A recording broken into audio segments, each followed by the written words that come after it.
আমরা চাই দীর্ঘদিন আমাদের এলাকার জনগণ, আমরা জানি সারা বাংলাদেশে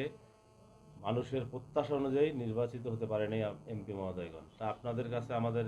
দাবি থাকবে, আপনাদের জায়গা থেকে, আপনারা যেহেতু জাতির বিবেক, আপনারা যেহেতু জাতির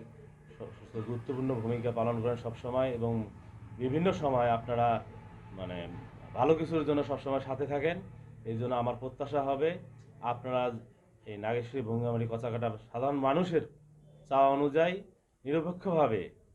আপনাদের সহযোগিতা কামনা করেই এবার যেন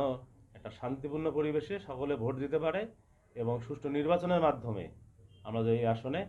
একজন জনপ্রতিনিধি নির্বাচন করতে পারি। আপনাদের কাছে আমার আরেকটা দাবি হচ্ছে, আপনারা যেহেতু এই অঞ্চলের দীর্ঘদিন থেকে বিভিন্ন সংবাদের মাধ্যমে এই অঞ্চলের সকল সমস্যা, তৃণমূল সমস্যাগুলো আপনারা জাতির সামনে উপস্থাপন করতেছেন, এই উপলক্ষে আমি আপনাদেরকে বলবো, আপনারা সর্বোচ্চ ত্যাগের মাধ্যমে আপনাদের যত মানে কষ্টই হোক না কেন, আপনাদের সকল ত্যাগ এবং সহযোগিতার মাধ্যমে এবার যেন আমাদের সাধারণ মানুষ যেভাবে প্রত্যাশা করতেছে, সাধারণ মানুষ যেভাবে তাদের সঠিক প্রতিনিধি নির্বাচনের জন্য সহযোগিতা চাচ্ছে, বা প্রশাসনের আপনাদের একটা আহ্বান থাকবে, তারাও যেন একটা সুষ্ঠু নির্বাচনের মাধ্যমে এবার একটা আমাদের একটা প্রত্যাশিত বা আমাদের চাওয়া পাওয়া অনুযায়ী যেন নির্বাচন দিয়ে আমাদেরকে একটা সঠিক নেতৃত্ব দিতে পারে।